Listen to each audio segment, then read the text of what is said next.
Halo semuanya, nama saya Yoga dan welcome to my YouTube channel.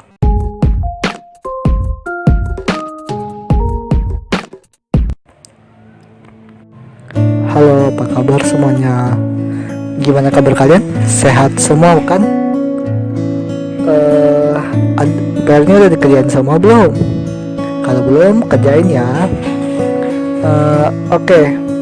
Untuk di video kali ini, kalau di video sebelumnya kemarin kita udah belajar tentang perkalian pembagian. Kali ini kita akan belajar tentang sifat-sifat perkalian dan pembagian. Jadi sifat-sifat perkalian dan pembagian itu kayak mana sih? Apakah mereka baik atau ada yang jahat atau ada yang jutek gitu? Enggak ya. Sifat-sifat perkalian dan pembagian sini beda ya. Oke, kita langsung aja ya. Yang pertama kita akan belajar tentang sifat perkalian dulu. Sifat-sifat perkalian bilangan bulat itu ada banyak ya. Yang pertama itu ada namanya sifat komutatif atau pertukaran. Sifat komutatif atau pertukaran. Jadi pada perkalian dua bilangan bulat berlaku sifat komutatif, yaitu A dikali B itu sama dengan B dikali A. Jadi yang tadinya itu A dikali B diubah bentuknya menjadi B dikali A. Oke? Ingat ya. Kita kasih kotak dulu biar nggak lupa. Contoh. Sini ada perkalian negatif 7 dikali 3.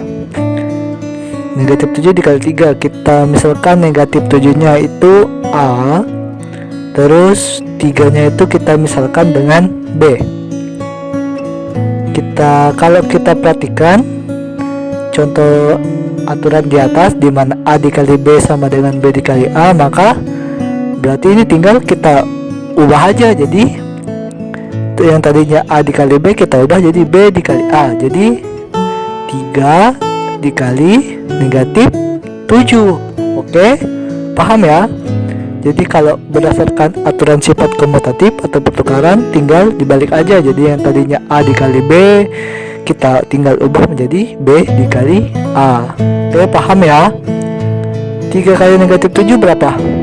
Ada yang tahu? Pintar, negatif 21. Oke, lanjut contoh yang kedua. Sini contoh yang kedua itu ada 12 dikali negatif 2 sama dengan berapa? Kita misalkan yang 12 itu A, negatif 2 itu B. Berdasarkan sifat komutatif maka tinggal diubah aja jadi B dikali A. Jadi berapa? Iya, pintar. Negatif 2 dikali 12. Pintar. Jadi yang tadinya A dikali B itu kita ubah menjadi B dikali A. Negatif 2 dikali 12 berapa? Pintar. Negatif 24. Oke, sampai sini paham ya? Jadi yang namanya sifat komutatif itu A dikali B sama dengan B dikali A. Ingat itu ya. Kita lanjut ke sifat berikutnya. Sini ada namanya sifat yang kedua, ini namanya sifat asosiatif atau pengelompokan. Jadi pada perkalian 3, kok tadi 2, kali ini 3 ya. 3 bilangan bulat berlaku sifat asosiatif, yaitu dalam kurung A dikali B, di luar kurungnya ada dikali C lagi. Itu bentuk perkalian seperti ini itu sama aja dengan A dikali dalam kurung B dikali C. Jadi yang tadi semulanya A dikali B dalam kurung ini, C nya di luar, sekarang dibalik. Jadi A nya di luar kurung, B dengan C nya yang di dalam kurung. Contoh, sini ada dalam kurungnya 4 dikali negatif 5 dikali 6. Nah, kita misalkan 4 ini A, 4 nya A, negatif 5 nya itu B, terus 6 nya itu C.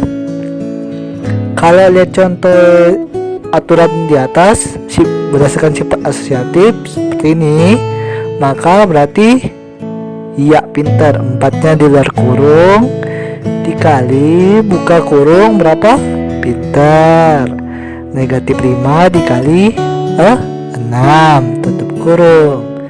Jadi yang tadinya A dikali B dalam kurung terus dikali C itu diubah jadi gantian A nya sekarang yang di luar kurung, yang dalam kurung adalah B dengan C.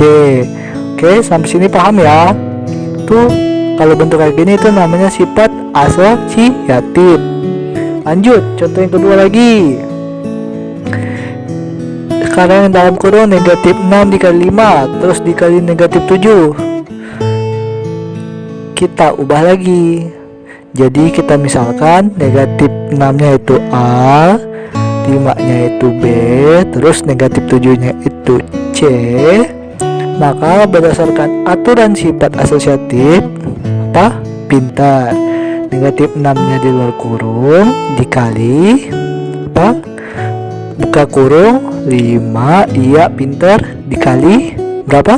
Pintar, negatif 7 tutup kurung. Oke, jadi dalam asosiatif yang tadinya A dikali B itu dalam kurung, dimana C nya itu di luar, diubah menjadi apa? A nya yang di luar kurung terus B dengan C nya di dalam kurung.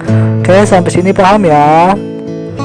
Oke, kita lanjut ke sifat berikutnya. Oke, sekarang ada namanya sifat distributif, di mana pada perkalian bilangan bulat berlaku sifat distributif. Yang pertama itu perkalian terhadap penjumlahan. Oke, mana sih perkalian terhadap penjumlahan? Oke, seperti ini bentuknya. A dikali dalam kurung B ditambah C itu sama dengan dalam kurung A dikali B ditambah A dikali C. Jadi kalau ada bentuk perkalian seperti ini, A dikali B ditambah C, itu A nya dikali B terus A nya juga dikali C ya. Paham? Oke, kita kasih kotak dulu biar nggak lupa.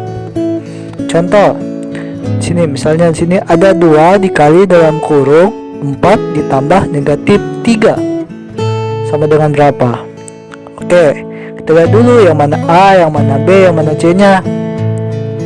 2 nya itu ternyata A, terus 4 nya B, iya, negatif 3 nya pasti C. Oke, berdasarkan sifat distributif gimana kita ubah? Pintar, berarti 2 kita kali 4 terus 2 juga kita kali negatif 3. Pintar. Jadi 2 kali negatif 4 ditambah 2 kali negatif 3. Oke, sama ya bentuknya ya. Oke, sekarang kita hitung berapa hasilnya. 2 kali 4 berapa? Pintar, 8 ditambah 2 dikali negatif 3 berapa? Pintar, negatif 6. Sekarang 8 ditambah negatif 6 sama dengan berapa? Iya, pintar, 2. Jadi kalau ketemu bentuk seperti ini, ingat sifat distributif ya. Oke, lanjut sifat berikutnya itu masih sifat distributif juga. Kalau tadi penjumlahan, bedanya ini pengurangan, sama kayak tadi A dikali B dalam kurung B dikurang C. Kalau tadi tambah, sekarang kurang, sama dengan apa? Pintar, A dikali B dikurang A dikali C. Oke, kasih kotak dulu biar nggak lupa. Contoh di sini ada 5 dikali dalam kurung 8 dikurang negatif 3 sama dengan berapa? Oke, seperti biasa kita misalkan lagi 5 nya itu A, 8 nya itu B, negatif 3 nya itu C. Berarti kita 5 kita kalikan dengan masing-masing dalam kurung. Jadi 5 dikali 8 dikurang 5 dikali negatif 3. Oke, sama dengan berapa? 5 kali 8 berapa? Pintar, 40. Dikurang 5 kali negatif 3 berapa? Pintar, negatif 15. Sekarang kalau negatif ketemu tanda kurang berarti jadi apa? Iya, pintar, tambah. Jadi sama dengan 40 ditambah 15. Berapa 40 ditambah 15? Pintar, 55. Oke, sampai sini paham ya? Nggak ada pertanyaan kan? Oke, kalau tadi kita belajar tentang sifat perkalian, sekarang kita lanjut ke sifat pembagian bilangan bulat. Di mana yang pertama itu untuk A, B, dan C bilangan bulat, maka A bagi B sama dengan C itu sama aja dengan A sama dengan B dikali C, di mana B nya tidak boleh sama dengan 0 ya. Contoh 10 bagi 5 berapa? Iya, pintar, 2. Kita misalkan 10 ini A, 5 itu B, terus 2 itu C, maka itu sama aja dengan berapa? Pintar, 10 sama dengan 5 dikali 2. Jadi 10 nya itu A nya di sini sama kayak ini, B dengan C nya di sini sama ya. Itu sama aja ya. Oke. Lanjut contoh berikutnya. Di sini ada negatif 20 dibagi negatif 2 itu sama dengan berapa?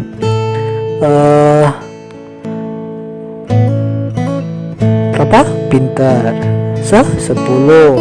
Oke, kita misalkan negatif 20 nya itu A, negatif 2 nya itu B, terus 10 nya itu C.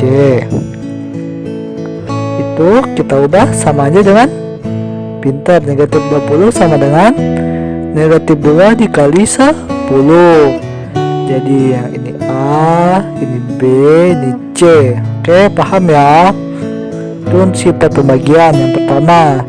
Sifat pembagian yang kedua, untuk A bilangan bulat dan A tidak sama dengan 0 berlaku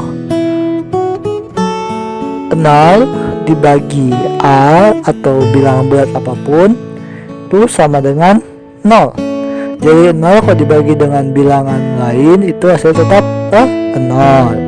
Kasih kotak dulu biar nggak lupa. Oke, contoh misalnya sini ada 0 dibagi 13 sama dengan berapa? Oke, kalau kita perhatikan ini 0 dibagi 13 jadi berapa? 0, tetap pasti 0 ya. Jadi bilangan 0 dibagi bilangan apapun hasilnya tetap 0. Oke, contoh yang kedua, 0 dibagi negatif 6 sama dengan berapa? Sama dengan 0 juga, karena setiap 0 dibagi dengan bilangan apapun hasilnya pasti selalu 0. Gimana kalau bilangan lain yang dibagi 0? Seperti sifat yang ketiga ini, untuk bilangan bulat dibagi 0 hasilnya tidak terdefinisi. Contoh misalnya sini saya punya bilangan 5 dibagi 0 sama dengan berapa? 5 dibagi 0 berapa? Ya, susah. Karena susah maka hasilnya itu tidak terdefinisi. Lama tidak terdefinisi gini ya. Oke. Jadi bilangan apapun kalau dibagi 0 hasilnya tidak terdefinisi. Oke. Lanjut. Misalnya ada 64 dibagi 0 sama dengan berapa? Sama dengan susah juga. Aduh, berapa ya? Jadi karena susah juga kita tidak terdefinisi, atau ingat laman tidak terdefinisi seperti ini ya. Oke, sampai sini paham ya? Oke, sekian itu saja video tentang sifat-sifat perkalian dan pembagian pada bilangan bulat. Terima kasih sudah menonton video ini. Jangan lupa belajar, jangan lupa kerjakan PR-nya ya. Dan Akhir kata, bye bye.